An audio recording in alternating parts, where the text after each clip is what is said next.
Hey guys, welcome back to Nishi Decodes. If you are a DUSOL MBA student and your legal environment of business exam is soon, do not panic. You have come to the right place.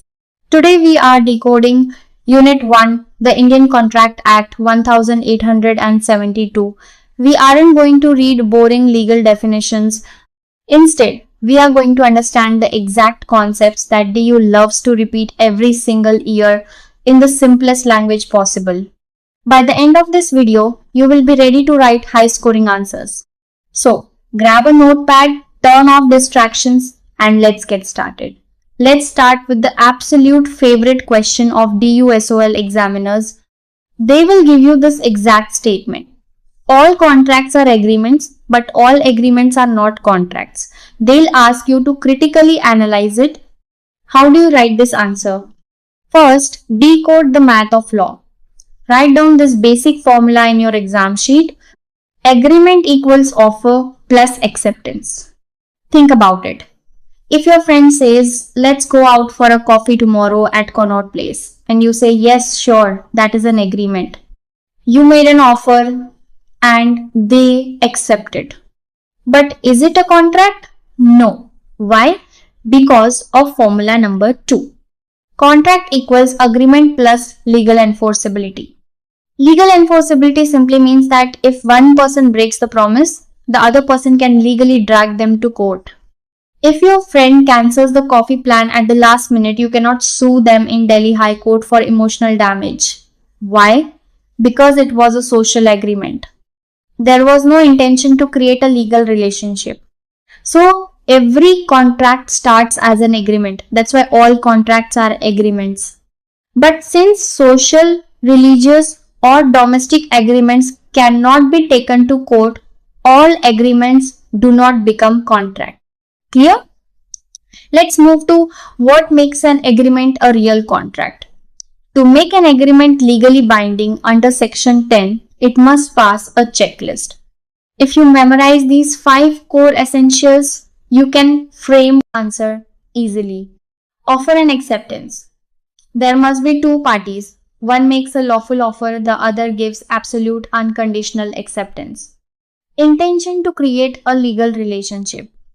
Like we just discussed, it shouldn't be a casual domestic promise. For example, if a husband promises his wife a diamond ring and fails to give it, she generally can't sue him under business contract law. It's domestic. Lawful consideration. Consideration means quid pro quo, something in return. If I sell you my car for 2 lakh rupees, the car is your consideration and the cash is mine, and it must be lawful. You cannot trade illegal stuff.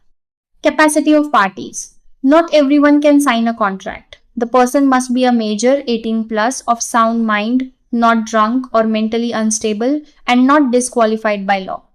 Free consent. Both parties must agree on the same thing in the same sense without any pressure. If I put a gun to your head to make you sign a contract, that is not free consent. Now, let's talk about another massive exam topic, minors' agreements. In India, a minor is anyone below 18 years old.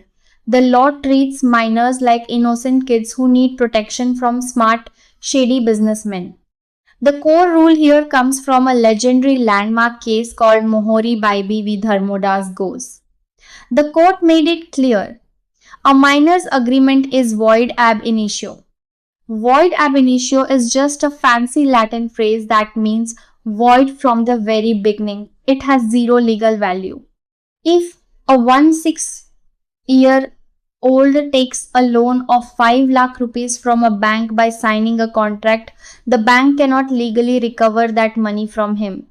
Even if the minor turns 18 later, he cannot ratify or validate that old childhood contract. But wait, there is an exception. Write this down for extra marks. Section 68, Necessaries supplied. If you supply a minor with necessaries like food, clothes, education, or medical treatment suited to their life conditions, you can get your money back.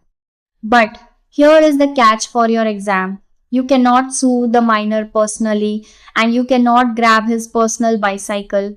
You can only recover the money from the minor's property if he owns any. If he has no property, you get nothing. And that is Unit 1 decoded in less than 10 minutes. To score high in your DUSOL exam, remember to use headings, draw the simple formulas we talked about, and write the case law Mohori Bibee in bold caps. If you found this simple breakdown helpful, smash that like button, subscribe to Nishi Decodes, and share this with your MBA batchmates who are stressing out for the exam.